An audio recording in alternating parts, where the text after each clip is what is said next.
What else would you challenge the societal norms on in terms of entrepreneurship? This whole notion about exits and making sure that you make enough money and all this other sort of stuff or making the big bucks. I truly don't care about money. That's not why you do things. If it is, go be a doctor, a lawyer, a dentist or something. I mean, being an entrepreneur is not about the money. The entrepreneurs that I've known, they didn't care. I mean, Steve Jobs, I mean, I knew him fairly well back in Cupertino. And, Elon Musk, it's not about the money. He couch surfs. I mean, when you're able to have more resources, you have an idea, you can do it faster with more help. That's the purpose of money. It's there to help things happen faster. And I think that people that are cursed with being an entrepreneur, because it is a curse, you don't get to have a normal life. You don't get to go to bed, at the normal time. You don't get to hang out. The idea of chill doesn't mean anything to you. But if you are an entrepreneur, you're a resource to the planet.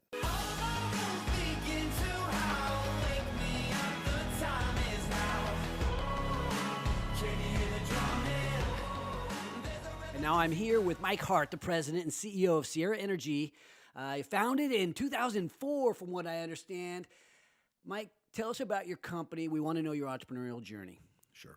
Well, to start with, we have a number of railroads. Sierra Railroad Company's been around since 1897. We operate the Skunk Train, Sacramento River Train. So we have a lot. In fact, one of the trains on the Napa Valley Wine Train is one of ours. So we have a lot of railroad operations, and we have 24 locomotives. And one of the things that I try to do is, a railroad obviously is the most environmentally good way of moving freight, but how can we do it better? So we became the largest user of biodiesel. So we started using biodiesel, and I had friends at UC Davis say, can you make biodiesel better than using a food crop? So the answer was garbage. So we started taking garbage, and the idea was to take garbage and turn it to fuel. And the way to do that was through gasification. That's where the technology came from. So where do you get the garbage? So you can use any kind of garbage with our technology. Black bag garbage straight out of your house. It's like Mr. Fusion practically. Take any kind of waste, put it in the gasifier, and it breaks it down into three things: liquid metal, liquid stone, and synthesis gas. That synthesis gas is carbon monoxide, CO, and H2, hydrogen. With those building blocks, you can make ethanol, you can make diesel, you can make renewable hydrogen, or you can make electricity. So it's a fundamental building block, and it's cleaner than natural gas and has no emissions from the process. And are you one of the only people doing that? Because I'm not hearing about this other than your business, Sierra Energy. Sure. Gasification has been tried before.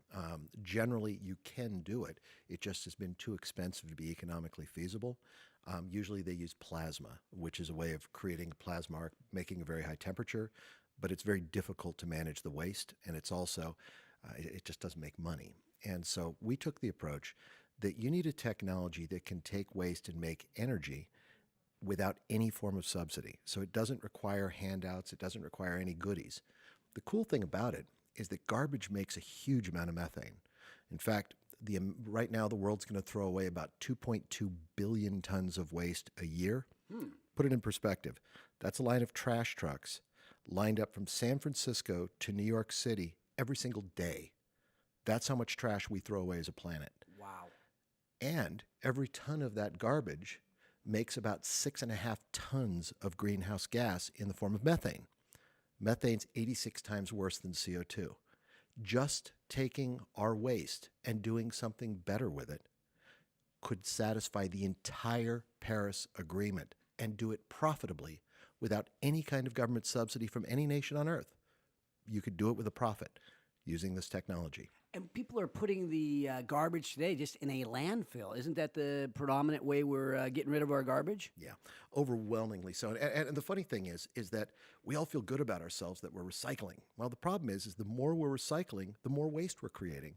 So the total numbers haven't really changed. The total amount of waste being thrown away is still pretty much the same. And last year, what a lot of people had been doing up until last year is we'd been declaring stuff recycled by packaging it up and shipping it off to China, where they'd burn it there, and we'd say, hey, victory, it's recycling.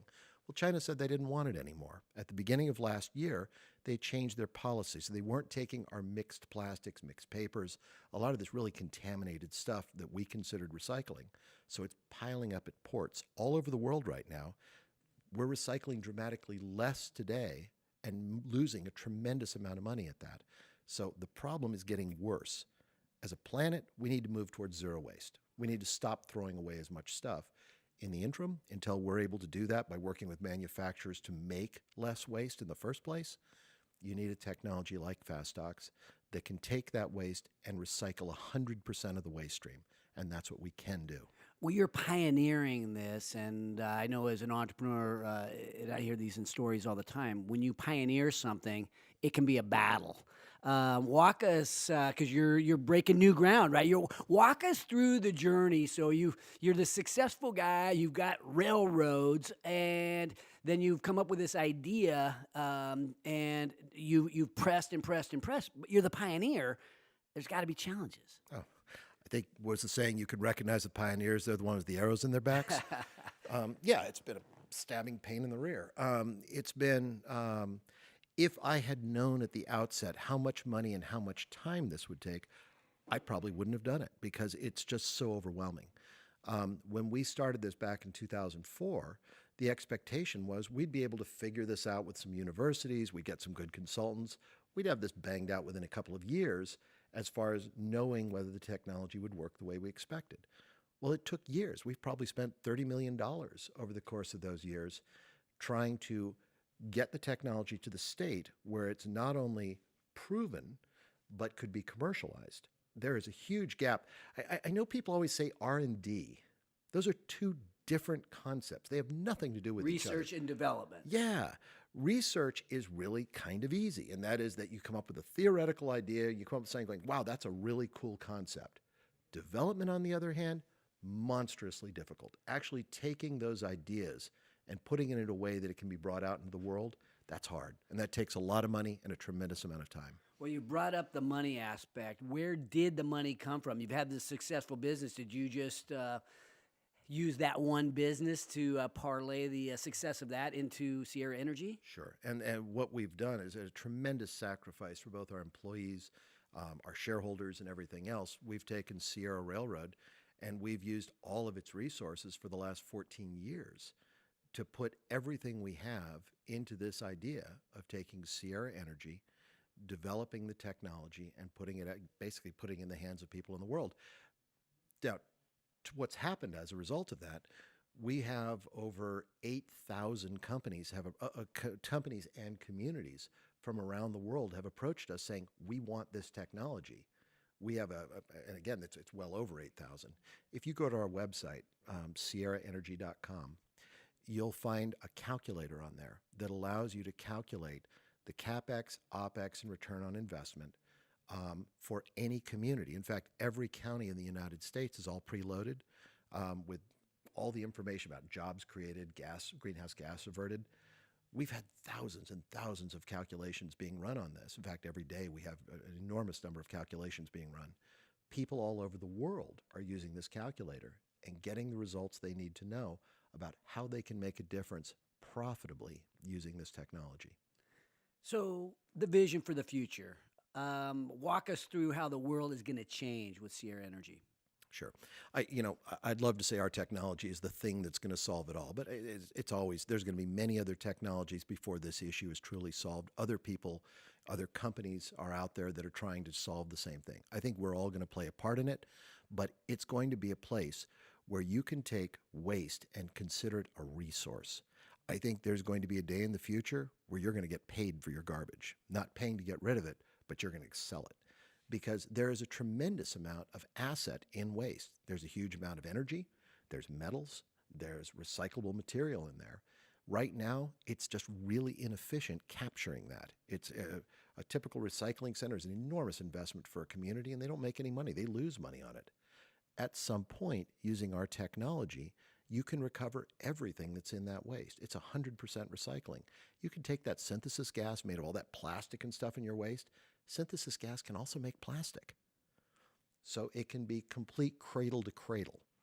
Take what went in and turn it back to what you started with in the first place. That has value to manufacturers. So I want to dive into the mind, the heart of Mike Hart. Where did you discover that you were an entrepreneur? I've probably owned a couple of dozen companies since I was a kid. I owned a All company. right, what was the first one? Workaholics Anonymous was the name of the company. Get out of here. Yeah, I was college. I had a couple of hundred employees, and we were doing odd jobs all over the Santa Clara Valley, stripping trees during the MedFly campaign back then. That was one of our projects. We do anything. Anything legal was the company motto, and we brought in college students. We brought in college students, and we gave them work and just basically matched them up. It was called Workaholics Anonymous. It was a fun company. What prompted that? I mean, that most people in college are partying, having a good time. You probably did a little bit of that, but talk to us about the entrepreneurial side. Where did that? When did it flip for you? Like, I can make some money while I'm going to school. Sure. I think I'm just a lousy employee. And so I really needed a job that I could run. And so we started that. A buddy of mine and I started that company.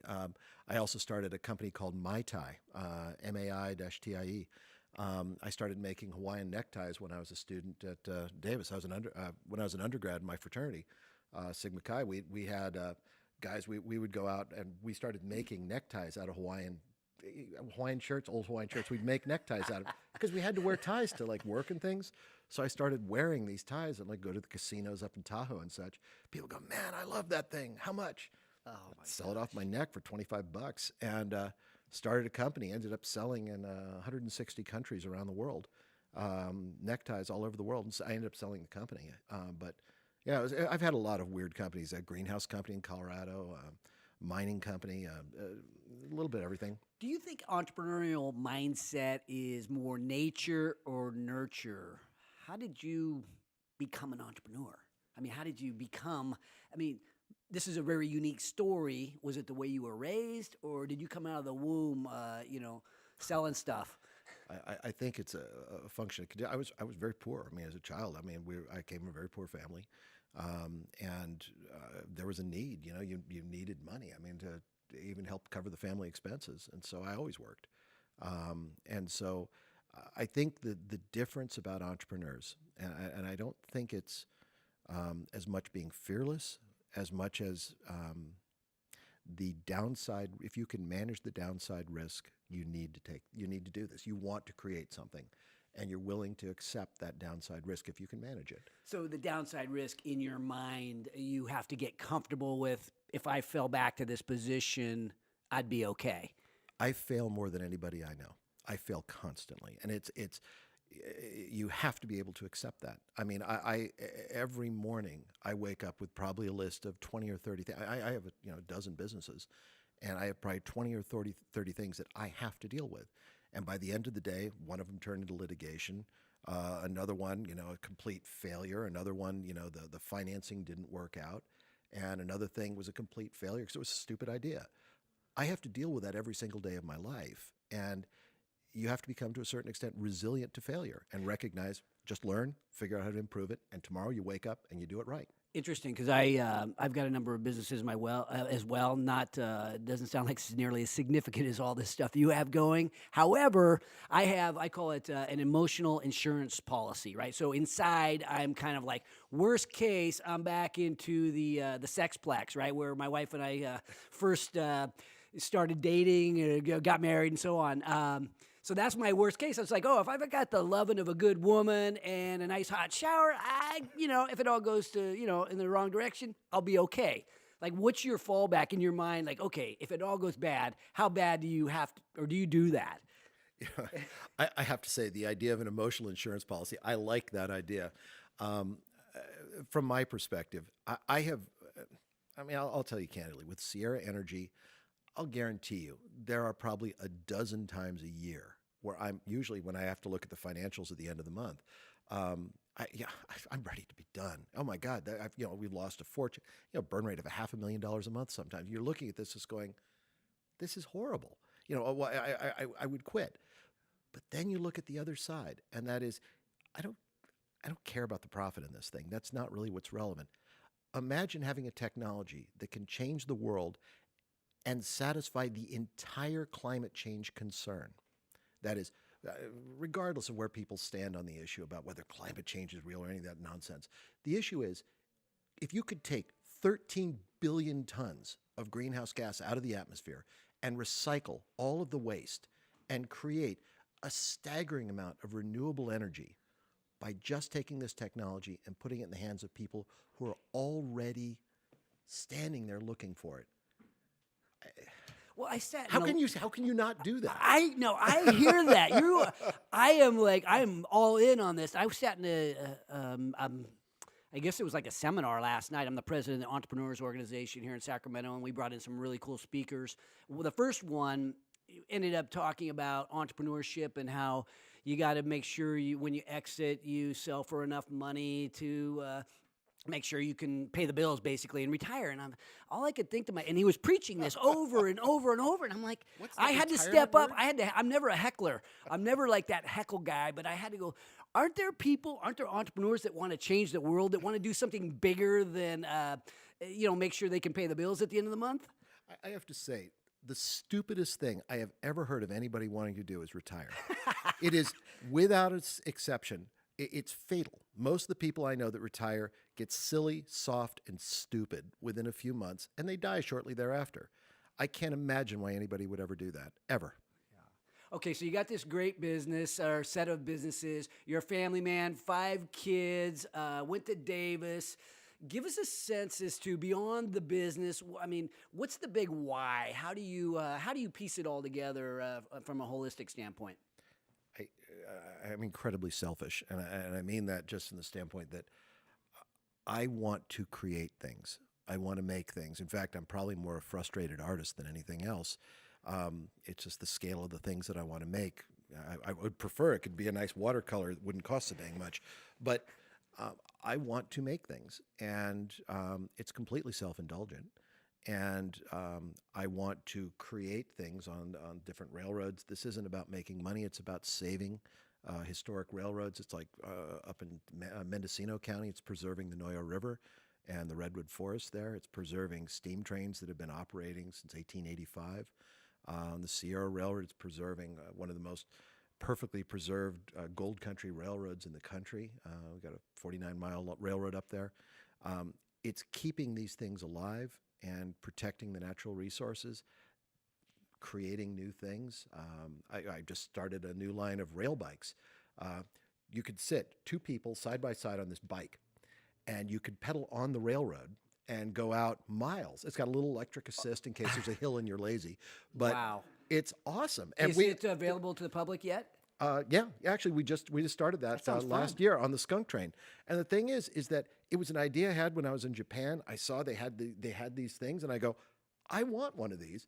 We came back, put it to our engineers that I want one of these things designed. They came back with some prototypes, and within a few months, I was falling off the rails. We had to fix it, figure out how to make it right, and by the time we had it going, it's awesome. It's this fun experience, and it just came from an idea.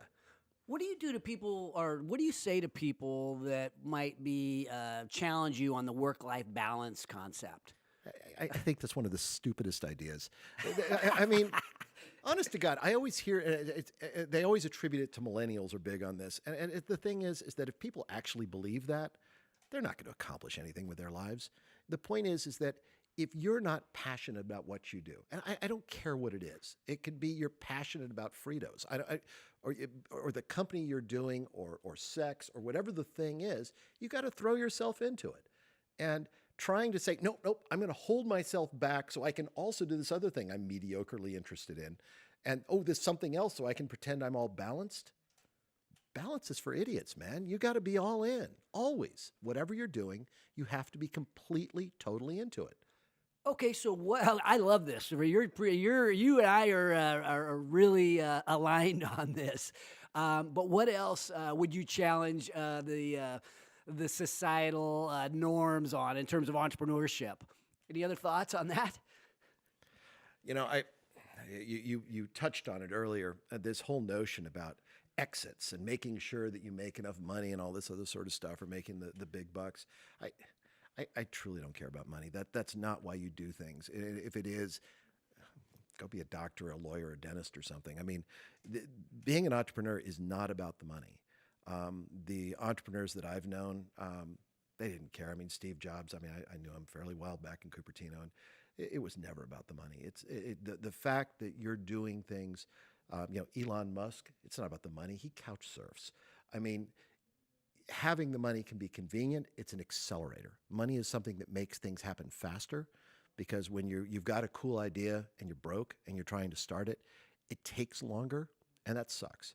When you're able to have more resources, you have an idea, you can do it faster with more help. That's the purpose of money. It's there to help things happen faster. And I think that people that are cursed with being an entrepreneur, because it is a curse, you don't get to have a normal life. You don't get to go to bed, at the normal time. You don't get to hang out. The idea of chill doesn't mean anything to you. But if you are an entrepreneur, you're a resource to the planet. You're the people that are going to make a change happen. And it's, you get some blessings. Yeah, there are some things that come with money that are cool.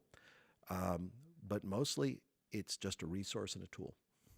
So there's a lot of people out there that sort of classify themselves as entrepreneurs. Well, I'm an entrepreneur, and they don't really have this mindset. They haven't developed it yet, or it's just not in them, yet they wear around the badge of entrepreneur.